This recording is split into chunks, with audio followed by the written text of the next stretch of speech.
world. So he is kind of the cool, calm, collected information that we needed.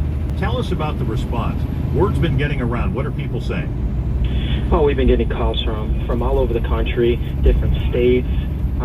They're just thanking us, calling, flooding the phone lines here with great stories about him. I never met a man that I heard so much positive about, and how many lives he's saved, and the impact that he's had. Just overwhelming support, and people really just saying thank you. Thank you to having a little light in a time that seems so dark. You know, and the donuts are so American, and it's great to have that tribute, and a tribute to him, you know, just to give him thanks for everything he's been doing.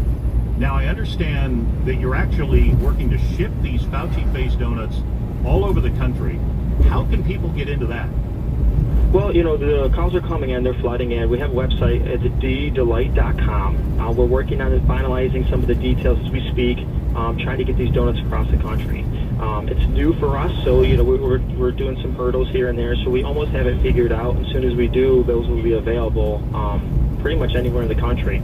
So people can go to your website, DDELITE.com, D-Delight, right? Yep, a website has been set up to filter all this stuff and get the contact information. You can also call the store at 585-288-5555, and they'll also be able to help you as well. Just be mindful, the lines might be long, you might be flooded, so if you call after 4, it's a little bit easier to get in. But we do have a lot of staff just taking phone calls right now. All right, Nick Cimarrero is the owner of Donuts Delight in Rochester, New York, where they are putting Dr. Anthony Fauci's face on donuts. Nick, thanks for talking with us. We appreciate it. Thank you, Steve. Thanks for your time. Here's the next story. Hello and welcome to The Intelligence on Columnist Radio. I'm your host, Patrick Lane, filling in for Jason Palmer. COVID-19 has not yet hit the Middle East and North Africa as hard as the rest of the world. Excluding Iran, where an outbreak is raging, the virus has killed just over 200 people in the region. That's if you believe the official numbers.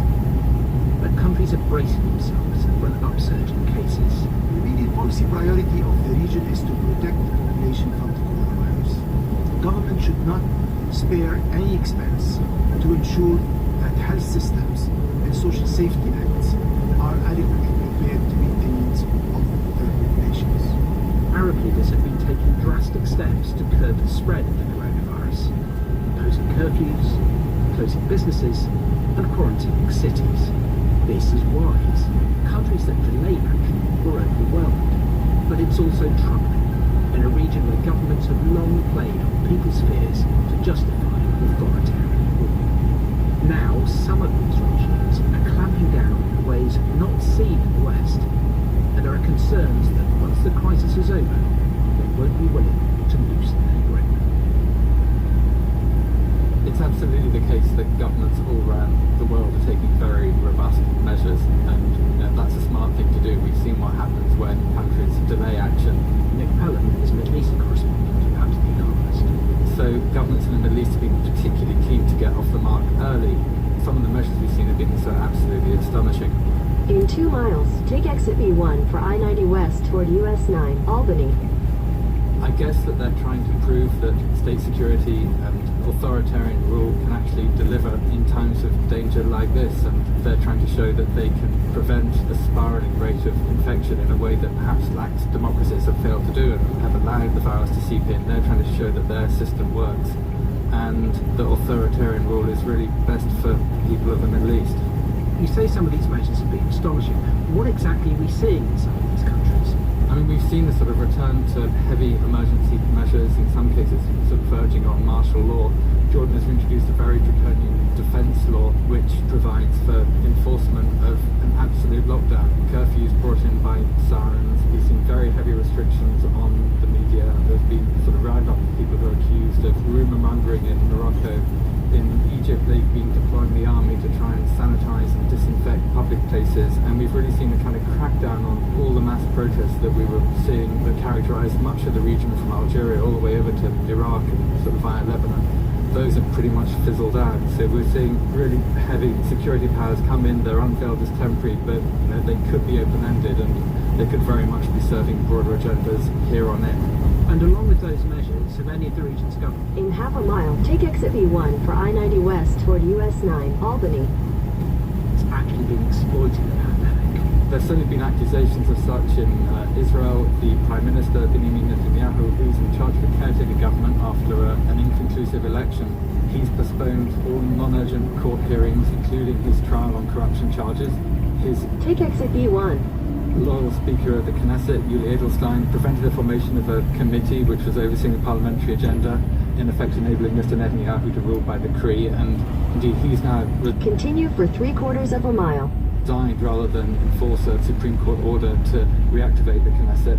Elsewhere in Iraq, the president there, Barham Saleh, has nominated a new Prime Minister who was opposed by many of the powerful parliamentary factions just as the curfew began. And in Saudi Arabia, the Crown Prince Mohammed bin Salman has timed another purge of his court with a closure of government offices to contain the virus. And how have these measures been going down with the people in these countries? Have they protested against them at all? Yeah, it's not really possible to protest when you've got what is in effect martial law, but I mean, astonishingly actually, rather than take to the streets, as far as we can gauge from opinion polls, people have been welcoming these measures, and it's really kind of a reinforcement of the security that an authoritarian order brings in a time when people feel really exposed and under threat. So we've seen kind of hashtags trending in Arabic across the region, sort of declare a state of emergency. We've seen intellectuals who are In 1/4 mile, take exit 12 for US 9 toward Hudson. normally accustomed to berating abuses of civil liberties, praise strong-arm tactics. And I mean, it's astonishing. I've been calling up human rights monitors expecting to hear condemnation of some of the draconian measures that have been introduced. I'm hearing the precise reverse, and actually enthusiasm for what governments are doing to protect public health. Now, in most of these countries, the number of infections is still pretty low, isn't it? With the obvious symptoms Take exit 12. happening in Iran, of course. Do you expect people in the region will continue to support their governments as the pandemic gathers strength? That is the In 1/4 mile, turn right onto US 9 North. great unknown. Certainly in the short term, it looks as if governments are getting a boost in their legitimacy and popular support by the measures that they're taking. And as long as numbers remain low, I think you can expect to see public support remain high. What happens though when Turn right onto US 9 North. you get to a stage where health services are going to be overwhelmed? You know, if, as WHO, the UN's health agency, expects, these numbers do start to rise dramatically, Continue on US 9 North for half a mile.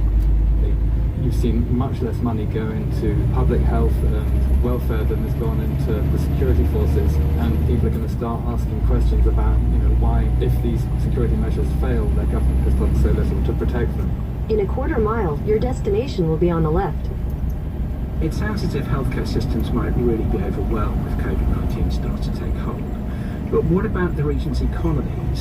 How well prepared are they for what's coming? The whole world is facing a global downturn, and that's going to have a dramatic impact on the Middle East. We're already seeing tourism grind to a halt. That was a kind of mainstay for many of the economies of the region. Remittances are down, and critically, oil prices plummeted and revenues are sharply down. It's Your destination is on the left. not clear at all that all rich countries which used to bail out the poorer ones in the Middle East are going to be able to do so in the future. We're seeing rising unemployment. I think Israel expects to see 500,000 job losses by the end of the month. Much of the region works in the informal sector where there's just no protection at all. So you're going to see, you know, real intense suffering without a broad base of welfare to protect the population, and that's going to raise serious questions about how the population will respond if indeed numbers of those who are infected rise dramatically. Could that be why governments are already cracking down so hard that they're worried about the reaction further down the line? I think there is great concern amongst authoritarian regimes that if security measures don't work, they've got precious little else to try and protect the population, and at some point those security systems, instead of just protecting the population as a whole, might be needed to protect themselves. Pandemics can bring significant change. We've seen that historically, and there is a concern amongst regimes in the region that they're not going to be immune from that change, particularly if the virus starts to infect the very security systems themselves. You know, we've seen from Iran to Egypt, generals fall to the virus. It's quite likely that it's infected many conscripts as well, and there is going to be a question mark just as to how secure these security systems are themselves once the virus really takes hold in the Middle East. So all in all, you know, I mean, these regimes rely on stability, and we're entering really unstable times. Nick, thanks very much for your time. Thank you, Patrick. Here's your next story. You're listening to Headline News from Newsy. Be informed, not influenced.